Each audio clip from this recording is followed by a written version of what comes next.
বিসমিল্লাহির রহমানির রহিম। সালামুন আলাইকুম।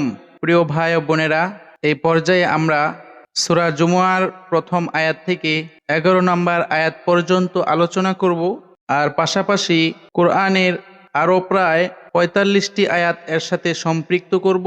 আর আজকের আলোচনার বিষয় হলো তাসবিহ কি, উম্মি কাকে বলে, হিকমাত কি, রসুল কি চলমান, আমাদেরকে আল্লাহ রাব্বুল আলামিন কেন গাধার সাথে তুলনা করলেন, আর আল্লাহর প্রিয় কে, যাকে আউলিয়া বলা হয়, 7 নাম্বার ইয়াউমুল জুমুয়া কি, 8 নাম্বার জিকির কি, 9 নাম্বার ফাদল কি। প্রথমেই আমরা সূরা আনআমের 54 নাম্বার আয়াতটি দেখি, কিভাবে সালাম দিতে হয় তা এইখানে আল্লাহ রাব্বুল আলামিন উল্লেখ করেছেন। রব্বি আউযু বিকা মিন হামাযাতিশ শায়াতিন ওয়া আউযু বিকা রব্বি আন ইয়াহদুরুন। বিসমিল্লাহির রহমানির রহিম। وإذا جاءك الذين يؤمنون بآياتنا فقل سلام عليكم كتب ربكم على نفسه الرحمة أنه من عمل منكم سوءا بجهالة ثم تاب من بعده وأصلح فأنه غفور رحيم। যারা আমার আয়াত সমূহে বিশ্বাস করে তারা তোমার কাছে এলে তুমি বলবে, কি বলবে? সালামুন আলাইকুম। তাহলে মুহাম্মাদুর রাসূলুল্লাহকে আল্লাহ সালাম শিক্ষা দিচ্ছেন। যেই সমস্ত মানুষ আয়াতে বিশ্বাস করেছে তারা যখন তোমার কাছে আসে তখন তুমি বলবে সালামুন আলাইকুম। তাহলে সাহাবায়ে কেরাম এসে কি নবীকে সালাম দিয়েছেন, না নবী সালাম দিয়েছেন? নবী সালাম দিয়েছেন। আমাদের সমাজে ভুল প্রথা প্রচলিত রয়েছে যে সম্মানী ব্যক্তি, বড় ব্যক্তি, সে সালাম দিবে না, কিন্তু তার বিপরীত কথা এই আয়াত থেকে আমরা বুঝতে পারলাম। আল্লাহ রসুল কখনো এই আয়াতের ব্যতিক্রম আমল করেননি। আল্লাহর বিধান তিনি অক্ষরে অক্ষরে পালন করেছেন। নবী জীবনেও এই সালাম ছাড়া অন্য কোনো সালাম দেননি, এবং এই সালামই দিয়েছেন, এর সাথে কোনো শব্দ সংযুক্ত করেননি। যেমন সালামুন আলাইকুম তিবতুম, এটুক নবী বাড়াননি। সালামুন আলাইকুম তিবতুম মুবারাকাতান তয়্যিবা, এই সমস্ত সালাম নবী দেননি। নবী এতটুকু দিয়েছেন, সালামুন আলাইকুম, অর্থ কি? তোমাদের উপর শান্তি বর্ষিত হোক। তোমাদের পালনকর্তা অনুগ্রহ করাকে নিজের কর্তব্য বলে স্থির করেছেন। তাহলে মানুষকে অনুগ্রহ করা, দয়া করা, এটি আল্লাহ নিজের উপর নিজেই একটি দায়িত্ব নিয়ে নিয়েছেন। তাই তোমাদের মধ্যে কেউ যদি অজ্ঞতাবশত কোনো খারাপ কাজ করে এবং তারপর ফিরে আসে, তওবা করে আল্লাহর দিকে আত্মসমর্পণ করে ক্ষমা প্রার্থী হয়, অন্যায় কাজ ছেড়ে দেয় ও সৎ কাজ করে, সংশোধনমূলক কাজ করে, তাহলে নিশ্চয়ই আল্লাহ ক্ষমাশীল, পরম দয়ালু। তাই যদি কেউ কোনো গুনাহের কাজ করে, অপরাধ করে, অন্যায় করে, এরপর যদি তওবা করে আল্লাহর দিকে ফিরে আসে, আল্লাহর বিধানের দিকে ফিরে আসে, গুনাহ ছেড়ে দেয়, আল্লাহর কাছে ক্ষমা প্রার্থনা করে এবং সৎ কাজ করে আল্লাহর বিধান মেনে চলে, তাহলে আল্লাহ রাব্বুল আলামিন এমন ব্যক্তির প্রতি ক্ষমাশীল, দয়ালু। আমরা সূরা জুমুয়ার প্রথম নাম্বার আয়াতটি লক্ষ্য করি। ইউসাব্বিহু লিল্লাহি মা ফিস সামাওয়াতি ওয়া মা ফিল আরদিল মালিকিল কুদ্দুসিল আজিজিল হাকিম। আসমান সমূহে যা আছে এবং জমিনে যা আছে সবই আল্লাহর তাসবিহ অর্থাৎ পবিত্রতা বর্ণনা করে।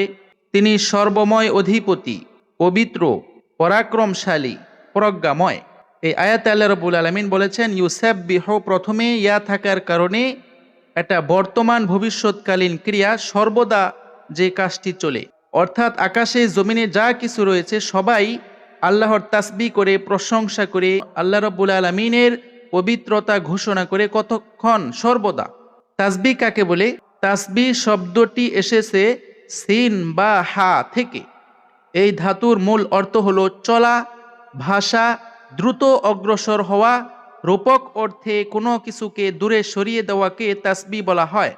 এখান থেকে তাসবিহ অর্থ হয়েছে আল্লাহকে সব অপূর্ণতা থেকে পবিত্র ঘোষণা করা। আরবি ডিকশনারি অনুযায়ী আত-তাসবিহ আত-তানজিহু লিল্লাহি আনিস সু, আল্লাহকে সব মন্দ ত্রুটি থেকে পবিত্র ঘোষণা করার নাম হলো তাসবিহ। শুধু ত্রুটিমুক্ত নয়, বরং মর্যাদা বৃদ্ধিকেও তাসবিহর অন্তর্ভুক্ত করা হয়েছে। আল কামুস আল মুহিত এই গ্রন্থে সিন বা হা অর্থাৎ তাসবিহ শব্দের অর্থ বলা হয়েছে আল্লাহকে পবিত্র ও নির্দোষ ঘোষণা করা।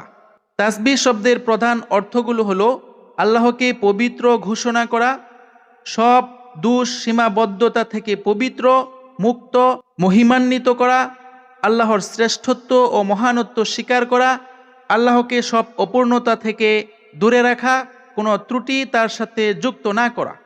সকাল সন্ধ্যা তাসবিহ করার নির্দেশ সম্পর্কিত কোরআনের সুস্পষ্ট কয়েকটি আয়াত শুনুন, যেগুলো সরাসরি তাসবিহ অর্থাৎ আল্লাহর পবিত্রতা ঘোষণা করতে নির্দেশ দেয়। সকাল সন্ধ্যা তাসবিহ করার আয়াত হলো সূরা আহজাবের 42 নম্বর আয়াত, ওয়াসাব্বিহুহু বুকরাতাও ওয়া আসীলা। আর তোমরা সকাল ও সন্ধ্যায় তার পবিত্রতা ঘোষণা করো, তাসবিহ করো। উদ্দেশ্য হলো দিনের শুরু ও শেষ দুই সময়েই আল্লাহকে স্মরণ করা। আরবিতে সকাল সন্ধ্যা দ্বারা সব সময় বোঝায় জীবনের প্রতিটি অংশে আল্লাহকে যুক্ত রাখা, আল্লাহকে মনে রাখা, আল্লাহকে স্মরণে রেখে তার বিধান মেনে চলাই হলো মূলত তাসবিহ। সূরা আল মুমিন, যার আরেক নাম হলো গাফির, এর 55 নম্বর আয়াতে আল্লাহ রাব্বুল আলামিন বলেন, ওয়াসাব্বিহ বিহামদি রাব্বিকা বিল আশিয়্যি ওয়াল ইবকার। আর তুমি তোমার প্রতিপালকের প্রশংসা সহ তার পবিত্রতা ঘোষণা করো সকাল ও সন্ধ্যায়। এই আয়াতে সকাল সন্ধ্যায় আল্লাহ রাব্বুল আলামিনের পবিত্রতা এবং প্রশংসা বর্ণনা করার জন্য আল্লাহ বলেছেন। বিভিন্ন আয়াতেই আল্লাহ নিজের কিভাবে প্রশংসা করতে হবে, আল্লাহর পবিত্রতা কিভাবে ঘোষণা করতে হবে তা আল্লাহ উল্লেখ করেছেন। সূরা রুমের 17 এবং 18 নম্বর আয়াতে আল্লাহ রাব্বুল আলামিন বলেন, ফাসুবহানাল্লাহি হাইনা তুমসুনা ওয়া হাইনা তুসবিহুন ওয়া লাহুল হামদু ফিস সামাওয়াতি ওয়াল আরদি ওয়া আশিয়্যান ওয়া হাইনা তুযহিরুন। অতএব তোমরা আল্লাহর পবিত্রতা ঘোষণা করো যখন তোমরা সন্ধ্যায় উপনীত হও এবং যখন তোমরা সকালে উপনীত হও। আর আকাশ মণ্ডলী ও পৃথিবীতে তারই প্রশংসা চলে এবং বিকালেও ও যখন তোমরা দুপুরে পৌঁছো। উদ্দেশ্য সারাদিনের 4টি সময়ে বিশেষ করে আল্লাহ রাব্বুল আলামিনের পবিত্রতা বর্ণনা করা ও প্রশংসা করার নির্দেশ রয়েছে, সকাল, বিকাল এবং দুপুর ও সন্ধ্যা। এই সময়ে আল্লাহ রাব্বুল আলামিনকে একটু স্মরণ করা, আল্লাহর প্রশংসা করা, জিকির করা, কোরআন নিয়ে বসা, আল্লাহর সাথে সংযোগ স্থাপন করা। সূরা তাহার 130 নম্বর আয়াতে আল্লাহ বলেন, ফাসাব্বিহ বিহামদি রাব্বিকা ক্বাবলা তুলুইশ শামসি ওয়া ক্বাবলা গুরুবিহা। অতএব তুমি তোমার প্রতিপালকের প্রশংসা সহ তার পবিত্রতা ঘোষণা করো সূর্যোদয়ের পূর্বে এবং সূর্যাস্তের পূর্বে। এই দুই সময়ে বিশেষ করে আল্লাহ রাব্বুল আলামিনকে স্মরণ করতে হবে। সকালে কেন? যাতে কাজকর্মে যাওয়ার আগেই আল্লাহর সাথে সম্পর্ক তৈরি করতে পারি, এরপর কাজে যেতে পারি। বিকালে কেন? কাজকর্ম শেষ, এরপর আল্লাহকে স্মরণ করে রাত্রে যেন আল্লাহর নিরাপত্তায় চলে যেতে পারি। এই জন্য আল্লাহ রাব্বুল আলামিন বিশেষ করে সূর্য ওঠার আগে এবং সূর্য ডোবার আগে আল্লাহকে স্মরণ করতে বলেছেন, আল্লাহকে ডাকাডাকি করতে বলেছেন, দোয়া করতে বলেছেন। সূরা জুমুয়ার 2 নম্বর আয়াতটি দেখুন, হুয়াল্লাযী বা'আসা ফিল উম্মিয়িনা রাসূলাম মিনহুম ইয়াতলু আলাইহিম আয়াতিহি ওয়া ইউযাক্কিহিম ওয়া ইউআল্লিমুহুমুল কিতাবা ওয়াল হিকমাহ ওয়া ইন কানু মিন ক্বাবলু লাফী দালালিম মুবিন। তিনি উম্মীদের মধ্যে তাদেরই একজন রসূল পাঠিয়েছেন, যিনি তাদের কাছে তার আয়াতসমূহ পাঠ করে শোনান। তাহলে রসূল কি ছিলেন? উম্মী ছিলেন। উম্মী কি সামনে আমরা জানব। তার 4টি দায়িত্বের মধ্যে প্রথম দায়িত্ব হলো উনি মানুষকে আয়াত পাঠ করে শোনাতেন। 2 নাম্বার তাদের পবিত্র করতেন, পরিশুদ্ধ করতেন। যার যে দোষ ছিল সেই অনুযায়ী কোরআনের আয়াত পাঠ করে তাকে উপদেশ দিতেন, এইভাবে মানুষকে পরিশুদ্ধ করতেন। 3 নাম্বার কিতাব শিক্ষা দিতেন, কোরআনটাকে প্রথম থেকে শেষ পর্যন্ত সাহাবায়ে কেরামকে শিখাতেন। 4 নাম্বার হিকমাত শিক্ষা দিতেন, যদিও তারা পূর্বে সুস্পষ্ট ভ্রান্তিতে ছিল। হিকমাত কি সামনে আমরা জানব। প্রথমে আমরা জেনে নেই উম্মি কাকে বলে। সূরা বাকারার 78 নম্বর আয়াতে আল্লাহ বলেন, ওয়ামিনহুম উম্মিয়ুন লা ইয়ালামুনাল কিতাব ইল্লা আমানিয়া ওয়া ইনহুম ইল্লা ইয়াযুন্নুন। তাদের মধ্যে কিছু লোক উম্মি। উম্মি কাকে বলে? তারা কিতাব সম্পর্কে কিছুই জানে না। উম্মির পরিচয় হলো যারা আল্লাহর কিতাব, আসমানি কিতাব সম্পর্কে জ্ঞান রাখে না, তাদেরকে বলা হয় উম্মি। শুধু কল্পনা ছাড়া, তারা শুধু কল্পনা করে, ধারণা করে। তাহলে বর্তমান সমাজে যারা আল্লাহর কিতাব কোরআন সম্পর্কে জ্ঞান রাখে না, তারা হলো উম্মি। তাদের আরো দুটি গুণ রয়েছে, কল্পনা করে, ধারণা করে। তাদেরকে যেই সময় কোরআনের কথা বলা হয়, তাদের কাছে সেই কথাটি নতুন মনে হলে তখন তারা বলে অমুক কি কম জানে, তমুক কি কম জানে। এরকম করে করে তারা কল্পনা এবং ধারণার বশবর্তী হয়ে বিভিন্ন কথা বলে থাকে। এদেরকে বলা হয়েছে উম্মি। নবী নিজেও আসমানি কিতাব সম্পর্কে জ্ঞানী ছিলেন না, আল্লাহ তাকে সেই কিতাবের জ্ঞান দিয়েছেন, এই জন্য তাকে বলা হয়েছিল উম্মি। এবং নবী যেখানে কোরআন প্রচার করতেছিলেন তারাও ছিল উম্মি, তাদেরও আল্লাহ রাব্বুল আলামিনের কিতাব সম্পর্কে কোনো জ্ঞান ছিল না। এরপরে আয়াতটি দেখেন, সূরা বাকারার ৭৯ নম্বর আয়াত, ফাওয়াইলুল লিল্লাযীনা ইয়াকতুবুনাল কিতাবা বিআইদিহিম ثم يقولون هذا من عند الله ليشتروا به ثمنا قليلا فويل لهم مما كتبت أيديهم وويل لهم مما يكسبون। সুতরাং ধ্বংস তাদের জন্য যারা নিজেদের হাতে কিতাব লিখে তারপর বলে এটা আল্লাহর পক্ষ থেকে, যাতে এর বিনিময়ে সামান্য মূল্য লাভ করতে পারে। ধ্বংস তাদের জন্য তাদের লিখিত জিনিসের কারণে এবং ধ্বংস তাদের জন্য তাদের উপার্জনের কারণে। দেখেন, উম্মি আসমানি কিতাব সম্পর্কে জ্ঞান রাখে না, কিন্তু নিজ হাতে কিতাব লিখতে পারে। তাহলে কি তারা অক্ষর জ্ঞান রাখে না? তাহলে কি তারা শিক্ষিত নয়? অবশ্যই শিক্ষিত। কিতাব লেখার পর বলে এইটাও আল্লাহর পক্ষ থেকে এসেছে। মানে কি? হাদিসের কিতাব, ফতোয়ার কিতাব, মাযহাবের কিতাব, তাফসির, আরো অনেক কিছু লেখে মানুষকে বলে এটা পড়লেই, এটা মানলেই আপনি জান্নাতে যেতে পারবেন। এইভাবে বলে বলে তারা আল্লাহর পথ থেকে, কোরআনের পথ থেকে মানুষকে দূরে সরায়। কেন? তারা কিছু ইনকাম করতে চায়, ওই কিতাব বিক্রি করার মাধ্যমে ইনকাম করে। দেখবেন অনেকেই কোরআনও লেখে, যদি বলা হয় ভাই কোরআনটি অ্যাপস আকারে ফ্রি দিয়ে দেন, দিবে না। কারণ কি? ওই কোরআন বিক্রি করে তারা ইনকাম করতেছে। যদিও কোরআনে যেই পরিমাণ খরচ হয় সেই টাকা নেওয়া যাবে, এটা ব্যবসার জন্য নয়। যদি কেউ এটাকেই ব্যবসা হিসেবে গ্রহণ করে, সে অবশ্যই ধর্ম ব্যবসায়ী হিসেবে সাব্যস্ত হবে। তাই তো আল্লাহ রাব্বুল আলামিন বলেছেন তাদের এই লেখার কারণেই তারা ধ্বংস হবে, আর তাদের উপার্জনের কারণেও তারা ধ্বংস হবে, তারা জাহান্নামী হবে। তাহলে আমরা বুঝতে পারলাম উম্মি বলা হয় যার আসমানি কিতাবের জ্ঞান নেই, তাদের শুধু ধারণা আর অনুমান রয়েছে। কিন্তু এরকম লোকেরাও কিতাব লিখে মানুষকে আল্লাহর কিতাব থেকে দূরে সরায়, নিজেদের ইনকামের ব্যবস্থা করে, তারা হলো চির জাহান্নামী। তাই আমাদের সাবধান হতে হবে, ইসলামের নামে কোনো কিতাব আমরা গ্রহণ করতে পারি না। একমাত্র আমাদের গ্রহণযোগ্য কিতাব হলো কোরআন। হিকমাত কি? সূরা আহজাবের 34 নম্বর আয়াতটি দেখুন, ওয়াযকুরনা মা ইউতলা ফি বুয়ুতিকুন্না মিন আয়াতিল্লাহি ওয়াল হিকমাহ ইন্নাল্লাহা কানা লাতীফান খবীরা। তোমাদের ঘরে যে আল্লাহর আয়াতসমূহ ও হিকমাত তিলাওয়াত করা হয়, পাঠ করা হয়, তা স্মরণ করো। নিশ্চয়ই আল্লাহ সূক্ষ্মদর্শী, সব কিছু অবগত। তাহলে সূরা আহজাবের 34 নম্বর আয়াত থেকে আমরা বুঝতে পারলাম তোমাদের ঘরে যে আল্লাহর আয়াতসমূহ ও হিকমাত তেলাওয়াত করা হয়। তাহলে কোরআনের আয়াত এবং হিকমাত উভয়টা হলো কোরআনের অংশ। কোরআনের আয়াত কিছু আছে হিকমাত সম্পর্কিত, অর্থাৎ হুকুম সম্পর্কিত, আল্লাহ রাব্বুল আলামিনের আদেশ নিষেধ সম্পর্কিত, সেগুলোকে বলা হচ্ছে হিকমাত, হুকুম সম্বলিত আয়াত। এগুলিকে পাঠ করা হয়, তেলাওয়াত করা হয়। তাহলে হিকমাত কখনো হাদিস নয়, হিকমাত কখনো তাফসির নয়।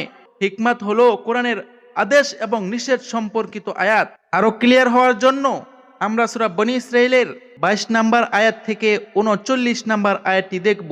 22 নম্বর আয়াতে আল্লাহ বলেন, লা তাজআল মা'আল্লাহি ইলাহান আখর ফাতাকুদ মাযমুমান মাখযুলা। আল্লাহর সাথে অন্য বিধানদাতা স্থির করো না, না হলে তুমি নিন্দিত, পরিত্যক্ত হবে, অর্থাৎ জাহান্নামী হবে। তাই বিধানদাতা একমাত্র আল্লাহ, এর সাথে পৃথিবীর কাউকে বিধানদাতা মান্য করলে চিরস্থায়ীভাবে জাহান্নামী হতে হবে। وقضى ربك ألا تعبدوا إلا إياه وبالوالدين إحسانا إما يبلغن عندك الكبر أحدهما أو كلاهما فلا تقل لهما أف ولا تنهرهما وقل لهما قولا كريما। তোমার পালনকর্তা আদেশ করেছেন যে তোমরা কেবল তারই দাসত্ব করবে, এবং পিতামাতার প্রতি সদ্ব্যবহার করবে, ইহসান করবে, অনুগ্রহ করবে। তাহলে প্রথম কাজ হলো আল্লাহর দাসত্ব করা। 2 নাম্বার কাজ হলো পিতামাতার সাথে ইহসান করা। ইহসান বলা হয় দায়িত্বর চাইতেও বেশি দেওয়ার নাম হলো ইহসান। যেটুক পাওনা তার চাইতেও বেশি অনুগ্রহ করা, দয়া করা, এইটার নাম হলো ইহসান। যদি তাদের একজন অথবা উভয়জন তোমার কাছে বার্ধক্যে উপনীত হয়, তাহলে তাদেরকে বিরক্তি কিংবা অসম্মান সূচক শব্দ উফ বলবে না। অর্থাৎ বাপ মা থেকে কোনো কষ্ট পেয়ে কষ্ট প্রকাশ করার জন্য উফ বলবে না। এটা হলো সন্তানের জন্য একটি দায়িত্ব। কখনো বাপ মায়ের সাথে দুর্ব্যবহার তো দূরের কথা, বাপ মা থেকে কষ্ট পেয়ে কষ্ট প্রকাশ করার জন্য উফ শব্দটুক বলতে পারবে না। তাহলে কিভাবে কথা বলবে? আল্লাহ বলেন তাদের সাথে ধমকের সুরে কথা বলবে না। বর্তমান সমাজে তো দেখা যায় এই বুড়া, এই বুড়ি এরকম ডাকে। এরা কেমন নিমক হারাম সন্তান। বাপ মাকে ধমক দেওয়া আল্লাহ নিষেধ করেছেন। এরপর বলতেছেন বরং তাদের সাথে ভালো সম্মানজনক কথা বলবে। বাপ মাকে সবচাইতে বেশি সম্মান করতে হবে, কখনো অসম্মান করা যাবে না। করলেই চিরস্থায়ীভাবে জাহান্নামী হতে হবে।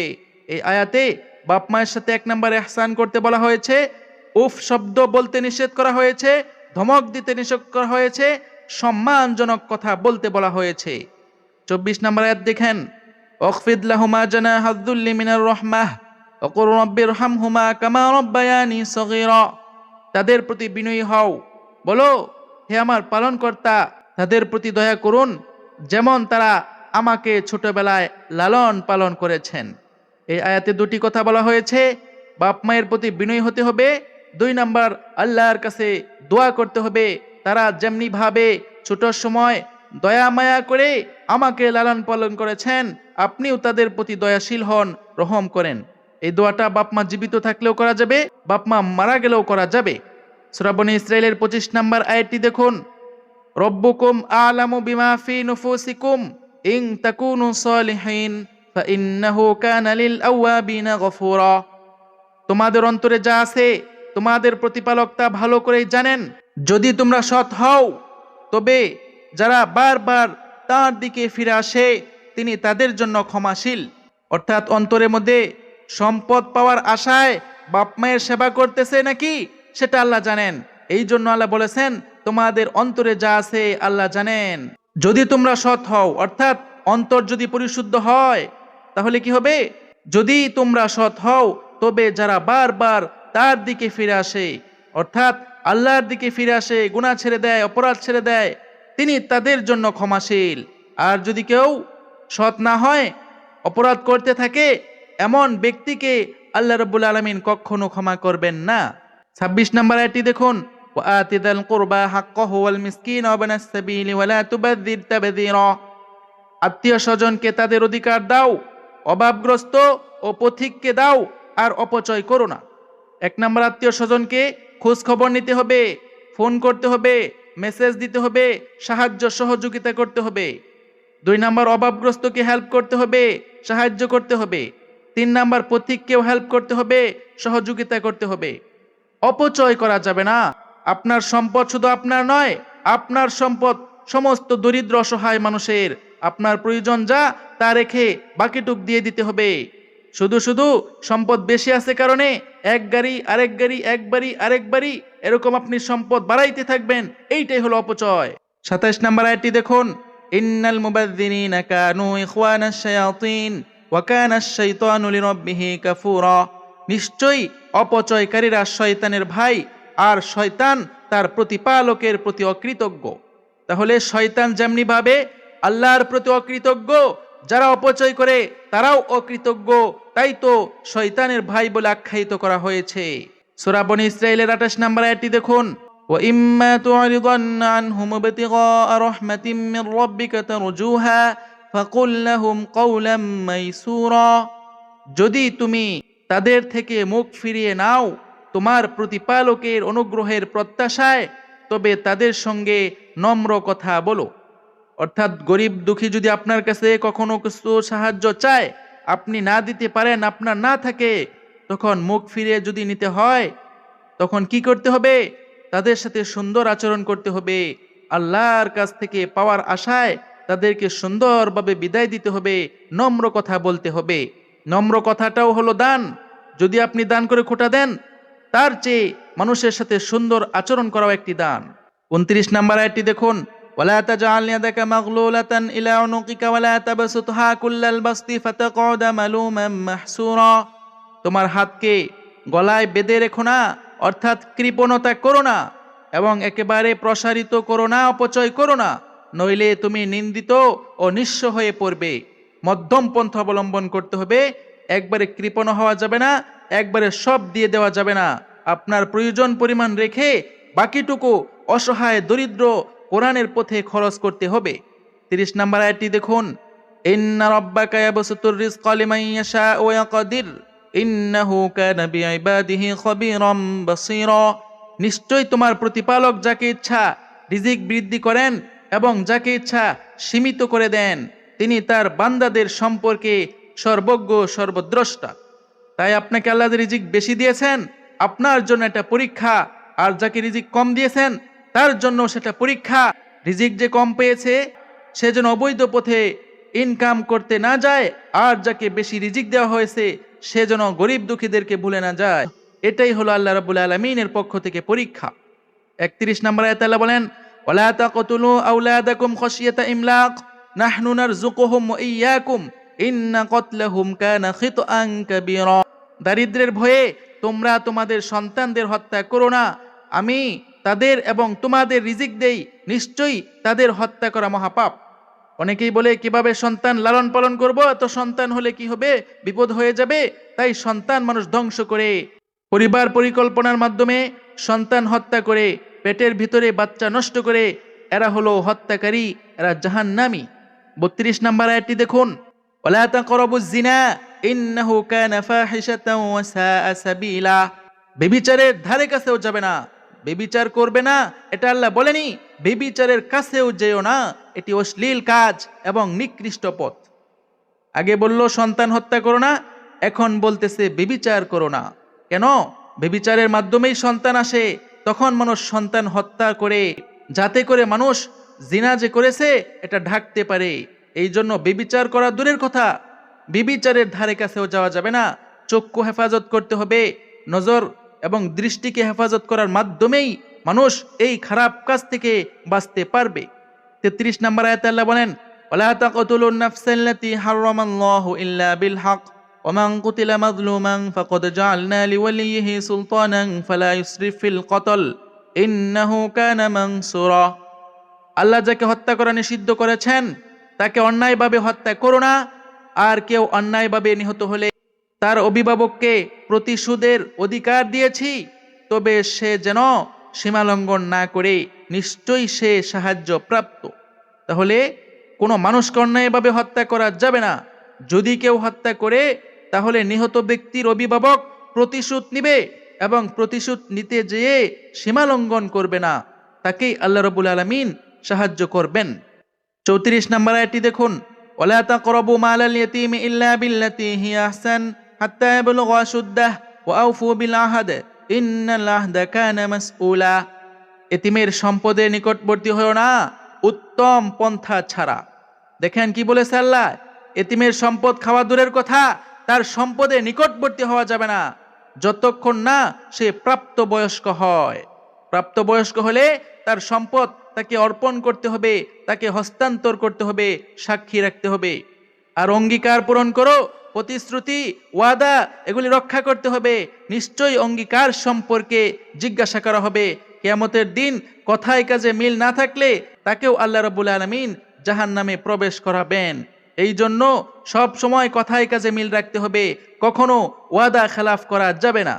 35 নম্বর আয়াতটি দেখুন, ওয়াউফুল কাইলা ইযা কিলতুম ওয়াজিনু বিল কিসতাসিল মুস্তাকিম যালিকা খায়রুন ওয়া আহসানু তা'উইলা। মাপ দিলে পূর্ণ মাপ দাও এবং সঠিক দাঁড়িপাল্লায় ওজন দাও, এটাই উত্তম ও ফলাফলের দিক থেকেও ভালো। মাপ দিলে পরিপূর্ণ দাও মানে কি? কর্মচারীকে এমন বেতন দিলেন যে বেতন দিয়ে সে ঘর ভাড়া দিয়ে খাওয়া দাওয়া করতে পারে না, সন্তান নিয়ে সংসার ভালোভাবে চালাতে পারে না, এটা হলো মাপে কম দেওয়া। শুধু দাড়িপাল্লার মাপ নয়, যে কোনো ক্ষেত্রেই আপনি মানুষকে যা দিবেন সেটা যেন তার জন্য পরিপূর্ণ হয়, সেটা দিয়ে যেন সে চলতে পারে। আপনি শুধু নিজেরটা বুঝলেন, তার পরিবার, তার সমস্যা আপনি যদি সমাধান না করেন, আপনি তাকে মাপে কম দিলেন।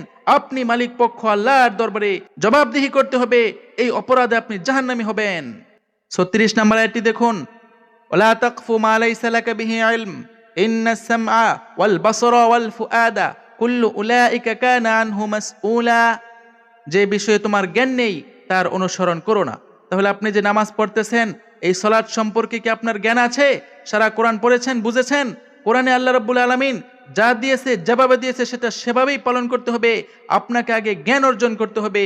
দেখে দেখে কোনো আমল করা আল্লাহ রাব্বুল আলামিনের নির্দেশ নয়। আল্লাহর নির্দেশ হলো আগে কোরআন থেকে জ্ঞান অর্জন করতে হবে। এরপর যদি আপনার আমল কোরআনের সাথে মিলে চালিয়ে যান, আর যদি আপনার আমল কোরআনের সাথে না মিলে আপনাকে বাদ দিতে হবে। আপনাকে কে বলেছে অনেক দিন যাপন করতেছেন সেটাই ধরে রাখতে? কারণ চোখ, কান, হৃদয়, এই তিনটি সঠিকভাবে ব্যবহার করতে হবে। যদি আপনি এগুলিকে সঠিকভাবে ব্যবহার না করেন, আল্লাহ রাব্বুল আলামিনের কাছে কিয়ামতের দিন এর জবাবদিহি করতে হবে। তাই সাবধান থাকতে হবে। অবশ্যই আগে জ্ঞান অর্জন করতে হবে, এরপর আমল করতে হবে। 37 নম্বর আয়াতে আল্লাহ বলেন, ওয়ালা তামশি ফিল আরদি মারহা ইন্নাকা লান তাখরিকাল আরদা ওয়া লান তাবলুগাল জিবালা তুলা। পৃথিবীতে অহংকার করে চলাফেরা করো না, তুমি কখনোই জমিন বিদীর্ণ করতে পারবে না এবং পাহাড়ের উচ্চতায় পৌঁছাতে পারবে না। তাহলে অহংকার করা যাবে না। অহংকার বলা হয় সত্য পাওয়ার পরেও যে সেটা গ্রহণ করে না, মনে করে আমি কি কম জানি। এই অহংকার যার ভিতরে আছে, সে কখনো কোরআনের কথা বললে চুপ থাকতে পারে না। সে বারবার প্রশ্ন করে, মনের ভিতরে যে কথাটা আছে সেটা তার বারবার জেগে ওঠে। এই জন্য আল্লাহ রাব্বুল আলামিন বলেছেন, কোরআন যেই সময় তেলাওয়াত করা হয়, কোরআন পাঠ করা হয়, চুপ থেকে মনোযোগ সহকারে শুনতে হবে। কিন্তু বর্তমান সমাজে দেখা যায় কথা বললেই সে প্রশ্ন করে, কথা বললেই প্রশ্নে জর্জরিত করে। এই জন্য মানুষ হেদায়েত শূন্য হচ্ছে। ভিতরে অহংকার থাকার কারণে সে কোরআন থেকে বঞ্চিত হচ্ছে। 38 নম্বর আয়াতটি দেখুন, কুল্লু যালিকা কানা সাইয়্যুহু ইনদা রাব্বিকা মাকরুহা। এসবের মন্দ দিক তোমার প্রতিপালকের নিকট মাকরু, অপছন্দনীয়। অর্থাৎ সূরা বনী ইসরাঈলের 22 নম্বর আয়াত থেকে নিয়ে 37 নম্বর আয়াতে আল্লাহ রাব্বুল আলামিন যত নির্দেশনা দিয়েছেন, এগুলির মধ্যে যেগুলি মন্দ সেগুলি হলো আল্লাহর কাছে মাকরুহ। আমরা মনে করি মাকরু মানে সামান্য গুনাহ, কিন্তু না। এখানে আল্লাহ রাব্বুল আলামিন যেই সমস্ত আলোচনা করেছেন এগুলি সব মাকরু, অর্থাৎ চিরস্থায়ীভাবে জাহান্নামে যাওয়ার মতো এগুলি অপরাধ। অর্থাৎ শিরিক করলে, বাপ মায়ের অবাধ্য হলে, জিনা করলে, ব্যভিচার করলে, এতিমের সম্পদ আত্মসাৎ করলে, কর্মচারীর বেতন সঠিকভাবে না দিলে, মাপে কম দিলে, এগুলি সব হলো মাকরু। মাকরু মানে কি? এমন পাপ যা আল্লাহর বিধান লঙ্ঘন, কোরআনের বিধান লঙ্ঘন, চিরস্থায়ীভাবে জাহান্নামে যাওয়ার কারণ। হিকমাত কাকে বলে? আল্লাহ রাব্বুল আলামিন 39 নম্বর আয়াতে বলেন, যালিকা মিম্মা আওহা ইলাইকা রাব্বুকা মিনাল হিকমাত ওয়ালা তাজআল মা'আল্লাহি ইলাহান আখার ফাতুলকা ফি জাহান্নামা মালুমান মাদহুরা। এগুলো তোমার প্রতিপালক তোমার প্রতি যে হিকমাত ওহী করেছেন তার অন্তর্ভুক্ত। লক্ষ্য করেন, এগুলো মানে এই আদেশ এবং নিষেধগুলো হিকমাত, যা আল্লাহ তোমার কাছে ওহী করেছেন। তাহলে ওহী যেটা, হিকমাত সেটা। ওহী হলো হিকমাত। আল্লাহর আদেশ নিষেধগুলিকে হিকমাত বলা হয়েছে। ভালোভাবে বুঝে নেন, হিকমাত মানে হাদিস নয়, হিকমাত মানে তাফসীর নয়। আর আল্লাহর সঙ্গে অন্য কোনো বিধানদাতা স্থির করো না। লক্ষ্য করেন, এতক্ষণ আল্লাহ রাব্বুল আলামিন বিধান দিলেন, আদেশ এবং নিষেধ করলেন।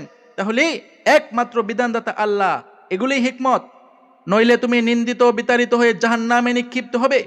তাহলে আল্লাহর কোরআনের যে হিকমত রয়েছে এগুলি বাদ দিয়ে কোরআনের বাহিরে যদি কেউ হিকমত তালাশ করে, হুকুম তালাশ করে, আদেশ নিষেধ তালাশ করে, তাহলেই সে আল্লাহর সাথে অন্য বিধানদাতা সাব্যস্ত করার মাধ্যমে চিরস্থায়ীভাবে জাহান্নামী হবে।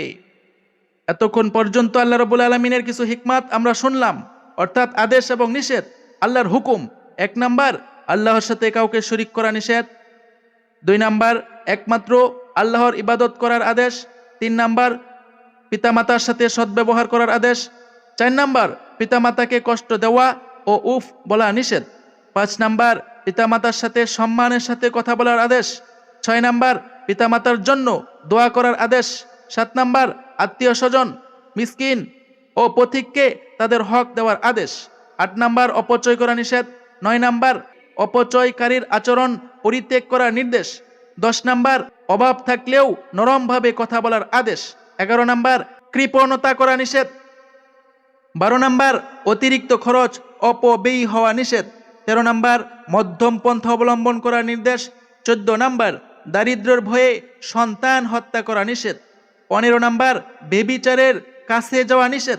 16 নাম্বার অন্যায়ভাবে কাউকে হত্যা করা নিষেধ। 17 নাম্বার এতিমের সম্পদ অন্যায়ভাবে ভোগ করা নিষেধ। 18 নাম্বার এতিমের সম্পদ উত্তমভাবে সংরক্ষণ করার আদেশ। 19 নাম্বার অঙ্গীকার পূরণ করার আদেশ। 20 নাম্বার মাপে ও ওজনে সঠিক হওয়ার আদেশ। 21 নাম্বার জ্ঞান ছাড়া কিছু অনুসরণ করা নিষেধ। 22 নাম্বার অহংকার করে চলাফেরা করা নিষেধ। 23 নাম্বার পৃথিবীতে দম্ভ ভরে আচরণ করা নিষেধ।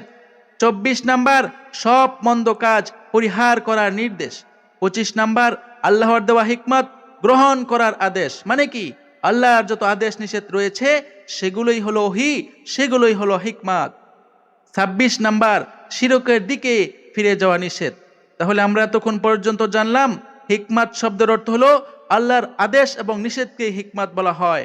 আর আল্লাহ যে সমস্ত জিনিস নিষেধ করেছেন, মাকরু বলেছেন, সেগুলোকে আল্লাহর কাছে সেগুলো অপছন্দনীয়। মাকরু মানে হলো যেই আমল করলে মানুষ চিরস্থায়ীভাবে জাহান্নামে যায়। রসুল কি চলমান? 3 নাম্বার আয়াতটি দেখুন, আখারিনা মিনহুম লাম্মা ইয়ালহাকু বিহিম ওয়া হুয়াল আজিজুল হাকিম।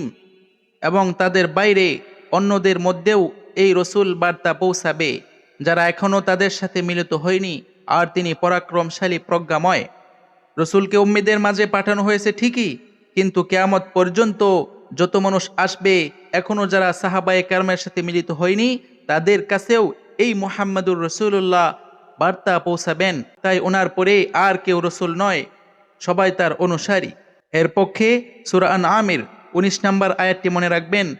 আল্লাহ বলেন, কুল আইয়ু শাইইন আকবারু শাহাদাহ কুলিল্লাহু শাহীদুম বাইনি ওয়া বাইনাকুম ওয়া উহিয়া ইলাইয়া হাযাল কুরআনু লিউনযিরাকুম বিহি ওয়া মান বালাগ আইন্নাকুম লাতাশহাদুনা আন্না মা'আল্লাহি আলিহাতান উখরা কুল লা আশহাদু কুল ইন্নামা হুয়া ইলাহু ওয়াহিদ ওয়া ইন্নানি বারীউম মিম্মা তুশরিকুন। বলো, কোন জিনিস সবচেয়ে বড় সাক্ষী? বলো, আল্লাহ তিনি আমারও তোমাদের মাঝে সাক্ষী। এরপর দেখেন, আর আমার কাছে এই কোরআন পাঠানো হয়েছে ওহী করে, যাতে আমি এর সাহায্যে তোমাদেরকে এবং যাদের পর্যন্ত তা পৌঁছে তাদেরকে সতর্ক করতে পারি। প্রিয় ভাই ও বোনেরা, ভালোভাবে লক্ষ্য করেন, আল্লাহ নবীকে বলতেছেন, আপনি বলুন এই কোরআন আমার কাছে ওহী করে পাঠানো হয়েছে। ওহী এক প্রকার একমাত্র কোরআনে ওহী। কেন? যাতে করে আমি এই কোরআনের মাধ্যমে তোমাদেরকে, মানে কি রসুলের সময় যারা রসুলের সামনে উপস্থিত ছিল তাদেরকে এবং যাদের কাছে এই কোরআন পৌঁছবে তাদেরকে সতর্ক করতে পারি। তাহলে কিয়ামত পর্যন্ত কি পৌঁছবে? বুখারী মুসলিম নয়, একমাত্র কোরআন পৌঁছবে। আর রসুল এই কোরআনের মাধ্যমে কিয়ামত পর্যন্ত সকলকেই সতর্ক করতে থাকবেন। আয়াত দ্বারা বোঝা গেল রসুলের পরে কোনো রসুল নেই, কোরআনের পরে আর কোনো কিতাব নেই। এই কিতাব আপনার কাছে কে প্রচার করবেন? আল্লাহ নিজে দায়িত্ব নিয়ে কিয়ামত পর্যন্ত সকলের কাছে কিতাব পাঠাবেন। এই জন্য অনেকেই বলে থাকে, কোরআন যে পেয়েছে সাহাবায়ে কেরাম ছাড়া কিভাবে পেলে? সাহাবায়ে কেরামের কোনো মাধ্যম আল্লাহ ব্যবহার করেনি। যদি সাহাবী অথবা তাবেঈ অন্যান্য মাধ্যমে কোরআন আমাদের কাছে পৌঁছতো তাহলে এই কোরআনের 12টা বেজে যেত। আল্লাহ নিজে দায়িত্ব নিয়েছেন। তাই তো বুখারী মুসলিমের হাদিস আপনার কাছে আমার কাছে পৌঁছে মানুষের মাধ্যমে তিলকে তাল বানিয়ে ছাড়ছে। এরপর দেখেন, তোমরা কি সাক্ষ্য দাও যে আল্লাহর সাথে অন্যান্য বিধানদাতা আছে? বলো, আমি সেই রকম সাক্ষ্য দেই না। নবীকে বলতে বলছেন, বলো আমি সেই রকম সাক্ষ্য দেই না। বলো, তিনি একমাত্র বিধানদাতা একমাত্র আল্লাহ। আর তোমরা আল্লাহর সাথে যা কিছু শরীক করো তার সাথে আমার কোনো সম্পর্ক নেই। লক্ষ্য করেন, কোরআনের বাহিরে অন্য কিতাব ওহী নয়, অন্য কিতাব হিকমত নয়, এই কোরআন একমাত্র ওহী। এই কোরআনের বাহিরে অন্য কোনো কিতাব যদি কেউ মেনে চলে তাহলে সে রসুলকে মানলো না, ওই কিতাবের লেখককে মানলো, সেই শিরিক করলো, সেই চিরস্থায়ীভাবে জাহান্নামী হবে।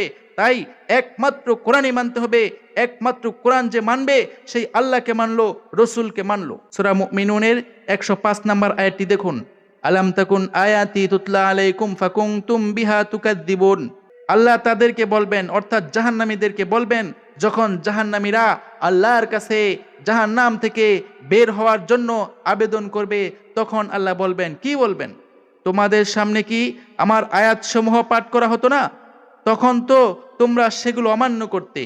তাহলে কিয়ামত পর্যন্ত আমাদের কাছে কি পাঠ করা হবে? কোরআনের আয়াত পাঠ করা হবে। এই জন্য আল্লাহ কিয়ামতের দিন যারা জাহান্নামী হবে তাদেরকে বলবেন, তোমাদের কাছে তো আমার আয়াত গিয়েছিল, তোমরা কেন আয়াতকে অমান্য করলে? এই জন্যই তো জাহান্নামে আসলে। তাই আল্লাহ কিন্তু বলবেন না, বুখারী, মুসলিম, ফাজাইলে আমল ইত্যাদি কিতাব কি তোমাদের কাছে যায় নাই? এগুলি কি তোমাদেরকে পাঠ করে শোনানো হয় নাই? আল্লাহ এটা বলবেন না। তাই সাবধান, কোরআনের আয়াতকে মেনে চলুন, তাহলেই একমাত্র জাহান্নাম থেকে বাঁচা যাবে। এই আয়াত থেকে বোঝা গেল কোনো রসুল আসবে না, আয়াত পৌঁছবে কিয়ামত পর্যন্ত। সূরা জুমারের 71 নম্বর আয়াত দিয়ে অনেকেই মনে করে রসুল সর্বদা চলমান। আয়াতটি আমরা একটু দেখি।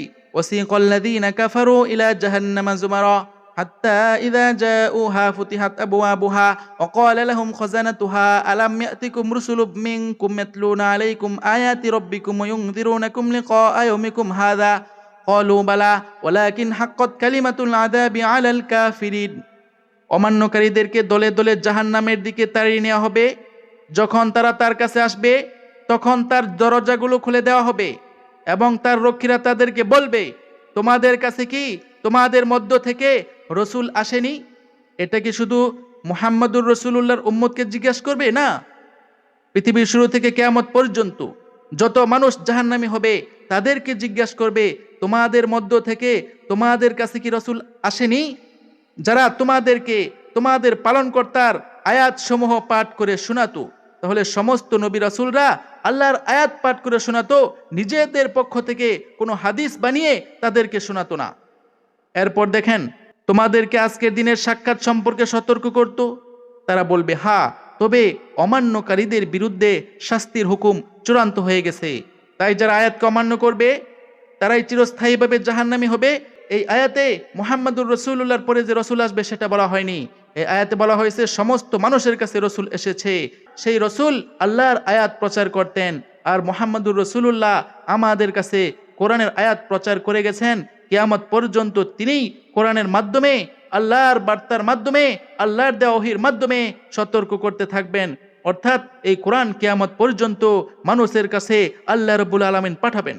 আরো দেখুন সূরা আরাফের 158 নম্বর আয়াত, কুল ইয়া আইয়ুহান নাস ইন্নী রাসূলুল্লাহি ইলাইকুম জামিআ আল্লাযী লাহু মুলকুস সামাওয়াতি ওয়াল আরদ লা ইলাহা ইল্লা হুয়া ইহয়ী ওয়া ইউমীত ফাআমিনু বিল্লাহি ওয়া রাসূলিহিন নাবিয়্যিল উম্মি আল্লাযী ইউমিনু বিল্লাহি ওয়া কালিমাতিহি ওয়াত্তাবিউহু লাআল্লাকুম তাহতাদুন। বলো, হে মানুষ, নিশ্চয় আমি তোমাদের সকলের প্রতি আল্লাহর রসুল। লক্ষ্য করেন প্রিয় ভাই ও বোনেরা, নবীকে বলতে বলতেছেন, তুমি বলে দাও। কি বলে দাও? সকল মানুষের জন্য আমি রসুল। এক বছর নিয়ে আসছেন। কার পক্ষ থেকে? আল্লাহর পক্ষ থেকে। আল্লাহর রসুল, যিনি আসমান ও জমিনের রাজত্বের অধিকারী। তিনি ছাড়া কোনো বিধানদাতা নেই। তিনি জীবন দান করেন, মৃত্যু দেন। অতএব তোমরা আল্লাহ তার সেই রসুল যে উম্মি নবী, তার প্রতি ঈমান আনো। লক্ষ্য করেন এখানে রসুল যে নবী, সে উম্মিও তিনি। তিনটা গুণ দ্বারা একজনকেই বোঝানো হয়েছে। তিনি কে? তিনি হলো মুহাম্মাদুর রাসূলুল্লাহ। ওনার প্রতি আমাদের সকলকেই ঈমান আনার জন্য বলেছেন। যে আল্লাহ ও তার বাণী সমূহের প্রতি বিশ্বাস রাখে, মুহাম্মাদুর রাসূলুল্লাহ তিনিও আল্লাহর প্রতি এবং আল্লাহর বাণী সমূহের প্রতি বিশ্বাস রাখে এবং তোমরা তারই অনুসরণ করো। তাহলে মুহাম্মাদুর রাসূলুল্লাহ যিনি নবী, যিনি রসুল, যিনি উম্মি, তাকেই অনুসরণ করার জন্য বলা হচ্ছে। তাকে অনুসরণ কিভাবে করবেন? এই কোরআনকে মানার মাধ্যমেই তার অনুসরণ করা হয়, বুখারী, মুসলিম মানার মাধ্যমে নয়। অনুসরণ করলে কি হবে? যাতে সঠিক পথের সন্ধান পাও। তাহলে মুহাম্মাদুর রাসূলুল্লাহর প্রচারিত এই কোরআন যে একমাত্র ওহী, এটাকে অনুসরণ করলেই মুহাম্মদুর রাসূলুল্লাহকে অনুসরণ করা যাবে, আর এর মাধ্যমেই সঠিক পথ অর্থাৎ সিরাতে মুস্তাকিমে পরিচালিত হওয়া যাবে। সূরা 20 আয়াত নাম্বার 126 দেখুন, ক্বালা কাযালিকা আতাতকা আয়াতুনা ফানাসিতাহা ওয়া কাযালিকাল ইয়াউমা তুনসা। আল্লাহ বলবেন, তিনি বলবেন, এভাবেই তোমার কাছে আমার আয়াতসমূহ এসেছিল, কিন্তু তুমি তো তা ভুলে গিয়েছিলে, তার প্রতি কোনো গুরুত্ব দাওনি। আজ তাই সেভাবেই তোমাকেও বলে যাওয়া হবে। অর্থাৎ কিয়ামতের দিন যারা আয়াতকে অমান্য করেছিল, আয়াতকে ভুলে গিয়েছিল, তাদেরকে অন্ধ করে ওঠানো হবে। তখন তারা আল্লাহর কাছে বলবে, আমার তো দুনিয়াতে চক্ষু ছিল, কেন আমাকে আজকে চক্ষু দেওয়া হলো না? আল্লাহ বলবেন, তোমার কাছে আয়াত গিয়েছিল, তুমি আয়াতকে ভুলে গিয়েছিলে, আয়াতকে মান্য করেনি, তাই তোমাকে অন্ধ করে ওঠানো হয়েছে। তোমার সাথে আমার কোনো কথা নেই, তোমাকে আমি ভুলে গেলাম। মূলত রসুলের মাধ্যমে আমরা পেয়েছি আয়াত। এই আয়াতকে মানলেই রসুলকে মানা হয়। অর্থাৎ আপনার কাছে আয়াত আসবে, সমস্ত মানুষের কাছে আলাদা আলাদাভাবে মুহাম্মদুর রাসূলুল্লাহ আসবে না, বা তার পরবর্তীতে কোনো রসুল আসবে না, শুধু আয়াত আসবে। সূরা জুমুয়ার 4 নম্বর আয়াতটি দেখুন, যালিকা ফাদলুল্লাহি ইউতিহি মান ইয়াশা ওয়াল্লাহু যুল ফাদলিল আযীম। এটা আল্লাহর অনুগ্রহ, তিনি যাকে ইচ্ছা দেন, আল্লাহ মহান অনুগ্রহশীল। এই কোরআন, এই বিধান আল্লাহ যাকে অনুগ্রহ করে দেন সেই পায়। আরেকটা অর্থ হতে পারে যে চায় তাকে দেন। তাই আমাদের চাইতে হবে, আল্লাহর কাছে হেদায়েত প্রার্থনা করতে হবে, তারপর আল্লাহ রাব্বুল আলামিন আপনাকে আমাকে এই ওহী, এই কোরআন, এই আল্লাহর রাসূলের আনুগত্য করার তৌফিক দান করবেন। সূরা জুমুয়ার 5 নম্বর আয়াতটি দেখুন, মাসালুল লাযীনা হুম্মিলুত তাওরাতা সুম্মা লাম ইয়াহমিলুহা কামাসালিল হিমারি ইয়াহমিলু আসফারা বি'সা মাসালুল কওমিল লাযীনা কাযযাবু বিআয়াতিল্লাহ আল্লাহু লা ইয়াহদিল কওমায যালিমিন।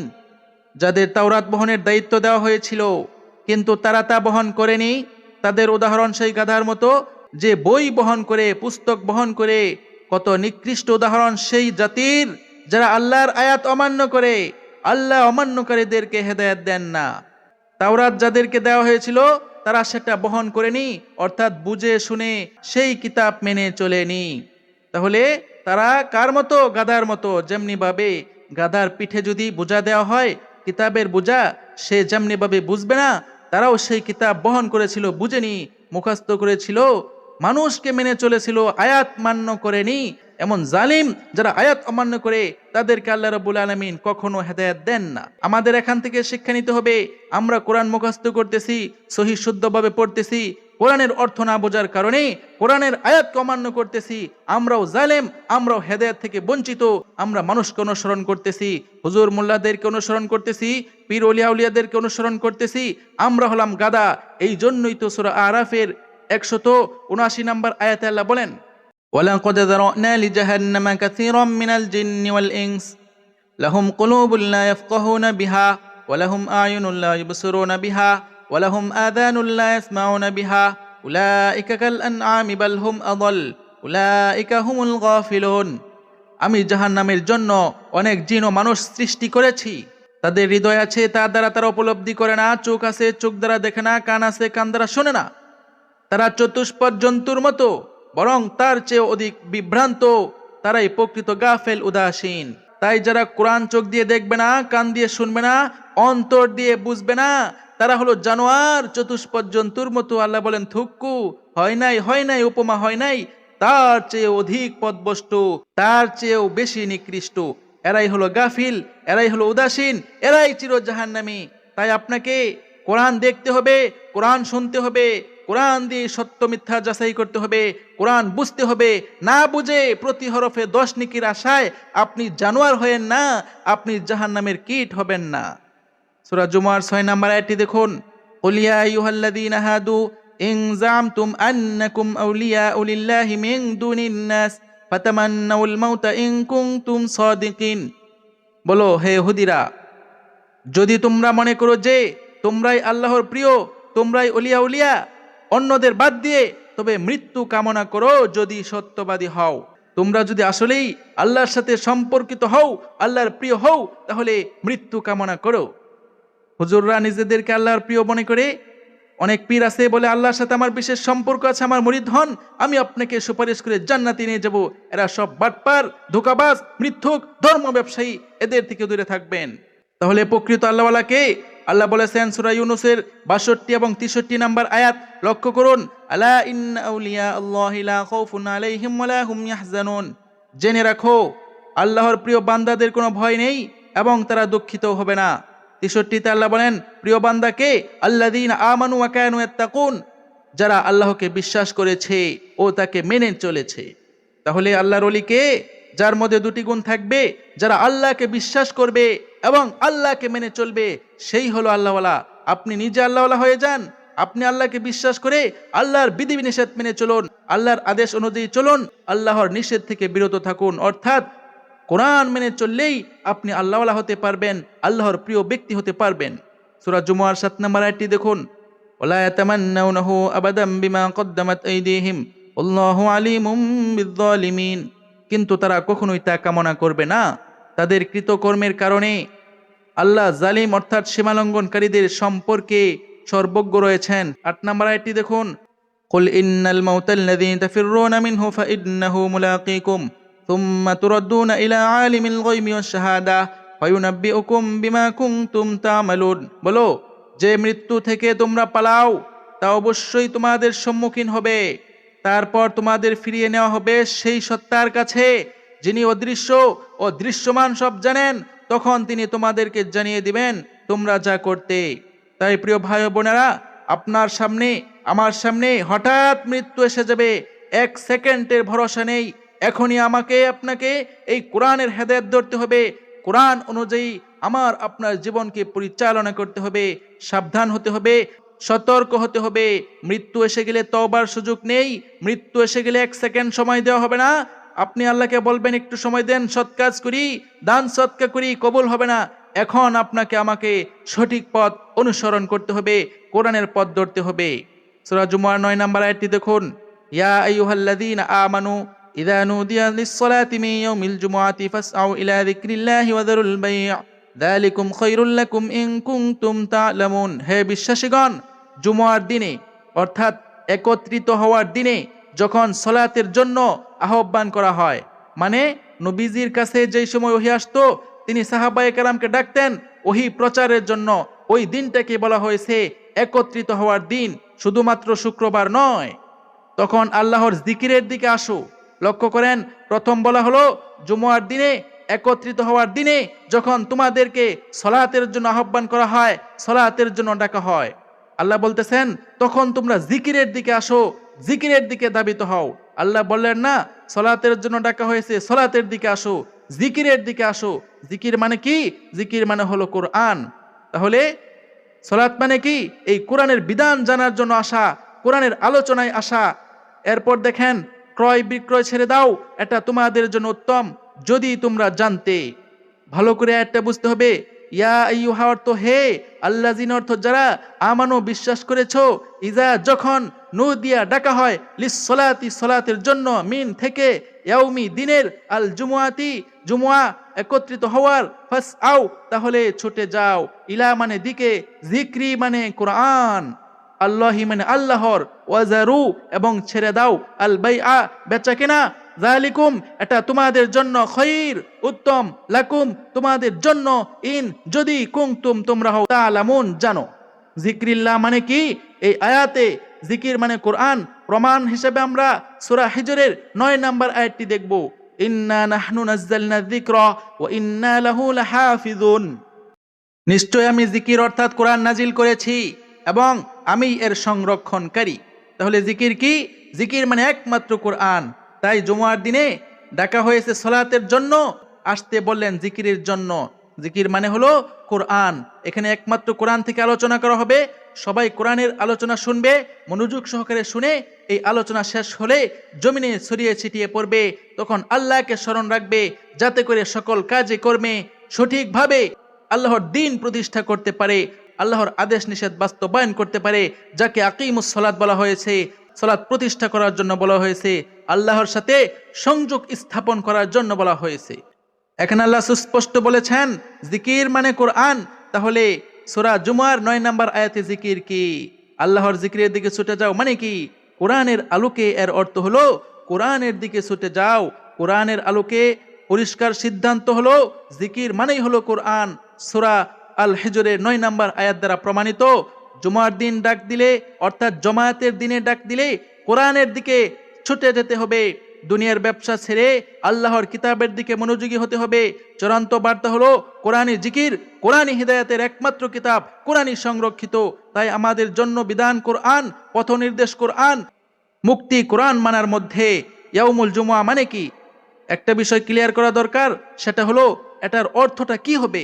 যখন ডাকা হয় তোমাদেরকে কোনো এক জমায়েতের দিনে, কারণ একত্রিত বা জমায়েত হওয়ার দিন তো প্রতি সপ্তাহে একই দিন হবে এমন নয়, কারণ যখনই ওহী আসবে তখনই ডাকা হবে, সেটাই ইয়াউমুল জুমআ। সেভাবেই নবী মুমিনদেরকে ডাকতেন। জিকির যে কোরআন, তার প্রমাণে আমরা সূরা তহার 124 থেকে 26 নম্বর আয়াতটি দেখব। ওমান আরাদা আন যিকরি ফাইন্না লাহু মাঈশাতান দানকা ওয়া নাহশুরুহু ইয়াওমাল কিয়ামাতি আমা। আর যে আমার জিকির থেকে বিমুখ হবে তার জন্য রয়েছে কষ্টের জীবন, এবং আমি তাকে কিয়ামতের দিন অন্ধ অবস্থায় উঠাবো। তাহলে যে আল্লাহর কোরআন থেকে বিমুখ হয়, কিয়ামতের দিন সে অন্ধ হবে। 125 নম্বর আয়াতটি দেখুন। ক্বালা রাব্বি লিমা হাশারতানি আমা ওয়া ক্বাদ কুনতু বাসীরা। সে বলবে, প্রভু, আমাকে তুমি অন্ধ অবস্থায় উঠালে কেন? আমি তো আগে চোখে দেখতাম। 126 নম্বর আয়াতে আল্লাহ বলেন, ক্বালা কাযালিকা আতাতকা আয়াতুনা ফানাসিতাহা ওয়া কাযালিকাল ইয়াউমা তুনসা। তিনি বলবেন, এভাবেই তোমার কাছে আমার আয়াত সমূহ এসেছিল, কোরআন এসেছিল, আমার বাণী এসেছিল, আমার বার্তা এসেছিল, কিন্তু তুমি তা ভুলে গিয়েছিলে, তার প্রতি কোনো গুরুত্ব দাওনি। আজ তাই সেভাবেই তোমাকে ভুলে যাওয়া হবে। তাই প্রিয় ভাই ও বোনেরা, আয়াত ভুলে যাওয়া যাবে না। আয়াতে আল্লাহ রাব্বুল আলামিনের যে আদেশ নিষেধ রয়েছে সেগুলো ভালোভাবে মনে রেখে চলতে হবে, তাহলেই নাজাত পাওয়া যাবে, তাহলেই মুক্তি পাওয়া যাবে। জিকির যে কোরআন, তা বোঝার জন্য সূরা যুখরুফের 36 এবং 37 এবং 38 নম্বর আয়াতটি দেখুন। ওমাইয়াশু আন যিকরির রহমানি নুকাইয়িদ লাহু শাইতানান ফাহুয়া লাহু করিন। করুণাময় আল্লাহর জিকির থেকে যে বিরত থাকে তার জন্য আমি এক শয়তানকে নিয়োজিত করি, অতঃপর সেই হয় তার সহচর। তাহলে যে ব্যক্তি কোরআন থেকে দূরে, তার একজন সাথী আছে, সেই হলো শয়তান। আল্লাহ নিজে তাকে নিয়োজিত করে দেন। এরপর আয়াতটি দেখুন। ওয়া ইন্নাহুম লায়াসুদ্দুনাহুম আনিস সাবিল ওয়া ইয়াহসাবুনা আন্নাহুম মুহতাদুন। তারাই তাদেরকে অর্থাৎ শয়তানরাই মানুষদেরকে সৎ পথ থেকে বিরত রাখে, আর মানুষেরা মনে করে যে তারা সৎ পথে আছে। অর্থাৎ শয়তানরা মানুষকে মনে করায়, তুমি কোরআন মানো না, অসুবিধা কি? হাদিস মানতেছো, তাফসির মানতেছো, অনেক কিতাব মানতেছো, তুমি সঠিক পথে আছো। এইভাবে ভুল বুঝিয়ে কোরআন থেকে মানুষকে দূরে সরায়, আর মানুষ মনে করে তারাই সঠিক পথে আছে। আর যারা একমাত্র কোরআন মেনে চলে, আল্লাহর জিকির মেনে চলে, ওই ভুল পথের পথিকরা তাদেরকে বিভ্রান্ত বলে, পথভ্রষ্ট বলে। এটা শয়তান করতেছে। সূরা যুখরুফের 38 নম্বর আয়াতটি দেখুন। হাত্তা ইযা জাআনা ক্বালা ইয়া লাইতা বাইনি ওয়া বাইনাকা বু'দাল মাশরিকাইনি ফাবিসাল করিন। অবশেষে মানুষ যখন আমার কাছে আসবে, তখন সে তার সহচর শয়তানকে বলবে, হায়, আমারও তোমার মধ্যে যদি পূর্ব পশ্চিমে দূরত্ব থাকতো, কত খারাপ সহচর সে। কিন্তু কিয়ামতের দিন এই কথা বললে কোনো লাভ হবে না। তাই এখন জিকিরকে ধরতে হবে, কোরআনকে ধরতে হবে, শয়তান থেকে সম্পর্ক ছিন্ন করতে হবে। সূরা জুমআর 10 নম্বর আয়াতটি দেখুন। ফাইযা কুদিয়াতিস সালাত ফান্তাশিরু ফিল আরদ ওয়াবতাগু মিন ফাদলিল্লাহ ওয়াযকুরুল্লাহা কাসীরান লাআল্লাকুম তুফলিহুন। অতঃপর সালাত সমাপ্ত হলে, সালাত মানে কি? যেই সালাতের জন্য আপনাকে আহ্বান করা হলো, আর আল্লাহ বলেন জিকিরের দিকে আসো, এই কোরআনের আলোচনা যখন সমাপ্ত হলো, তখন তোমরা জমিনে ছড়িয়ে পড়ো এবং আল্লাহর অনুগ্রহ অনুসন্ধান করো এবং আল্লাহকে অধিক স্মরণ করো, যাতে তোমরা সফল হও। আয়াতে বলা হয়নি রুকু করো, সেজদা করো, 2 রাকাত পড়ো, অথচ সূরার নাম হলো সূরা জুমআ। এইখানে আল্লাহ রাব্বুল আলামিন নামাজের বিধান দেননি। আল্লাহ দিয়েছেন আল্লাহর বিধান যেন মানুষ বুঝতে পারে, কোরআন যেন মানুষ শুনতে পারে। এই কোরআনের আলোচনা শেষ হলেই জমিনে ছড়িয়ে পড়ো, এই আদেশ আল্লাহ দিয়েছেন। এবং তখন এই কোরআনের বিধান যেন মানুষ মনে রাখে, এই কথা আল্লাহ বলেছেন। তাই তো বলেছেন অধিক পরিমাণে আল্লাহকে স্মরণ রাখবে। তাহলে কি হবে? কাজে কর্মে মানুষ কখনো ধোঁকাবাজি করবে না। আল্লাহর স্মরণ রেখে, আল্লাহকে ভয় করে মানুষ আল্লাহর বিধান বাস্তবায়ন করতে পারবে। এইভাবেই আকিমুস সালাত হবে, সালাত প্রতিষ্ঠা হবে। এই আয়াত আল্লাহ রাব্বুল আলামিন শেষে বলেছেন ফাদলিল্লাহ, আল্লাহর ফদল, আল্লাহর অনুগ্রহ অনুসন্ধান করো। ফাদল কি? রিজিক ও উপার্জন অর্থে আল্লাহ রাব্বুল আলামিন ফাদল শব্দ নিয়ে এসেছেন। সূরা মুজাম্মিলের 20 নম্বর আয়াতে আল্লাহ বলেছেন, ওয়া আখারুনা ইয়াদরিবুনা ফিল আরদি ইয়াবতাগুনা মিন ফাদলিল্লাহ। আর কিছু লোক পৃথিবীতে ভ্রমণ করে আল্লাহর অনুগ্রহ ফাদল অনুসন্ধান করে। এখানে সুস্পষ্ট ফাদল শব্দটি এসেছে, যার অর্থ হলো জীবিকা, রিজিকের জন্য কাজ করা। অনেকেই বলে ফাদল মানে হলো কোরআন নিয়ে চলাফেরা করা। সেটাও ঠিক আছে, তবে যদি কারো জীবিকার প্রয়োজন থাকে সে জুমার সালাতের পর জীবিকার সন্ধানে বের হতে পারে। ব্যবসা বাণিজ্য অর্থে ফদল এসেছে সূরা বাকারার 198 নম্বর আয়াতটি দেখুন, লাইসা আলাইকুম জুনাহুন আন তাবতাগু ফাদলাম মির রাব্বিকুম। তোমাদের জন্য কোনো দোষ নেই যে তোমরা তোমাদের প্রতিপালকের ফদল অনুসন্ধান করবে। হজ্জের সময় ব্যবসা করাকেও ফদল বলা হয়েছে। আল্লাহর অনুগ্রহ অনুসন্ধান করলেও তখন দোষ নেই তা বলা হয়েছে।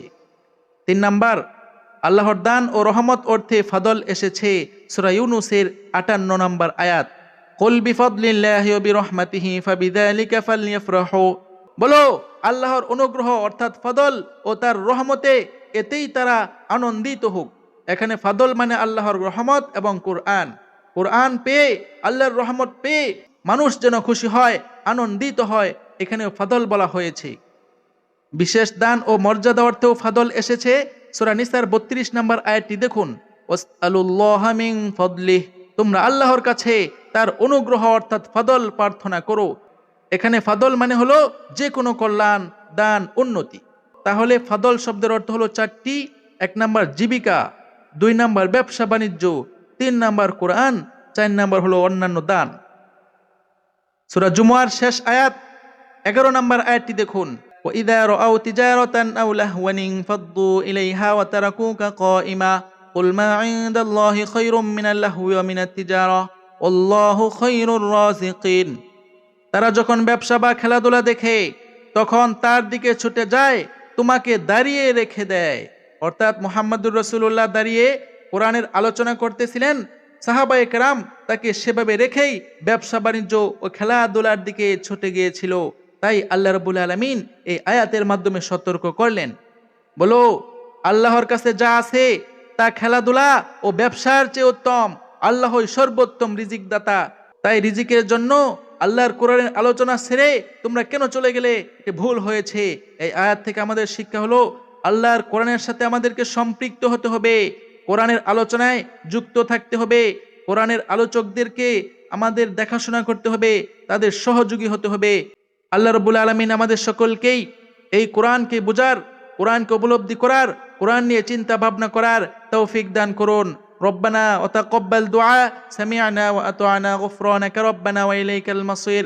সাদাকাল্লাহু ওয়া রাসূলুহু। সুবহানা রাব্বিকা রাব্বিল ইজ্জাতি আম্মা ইয়াসিফুন ওয়া সালামুন আলাল মুরসালিন ওয়ালহামদুলিল্লাহি রাব্বিল আলামিন।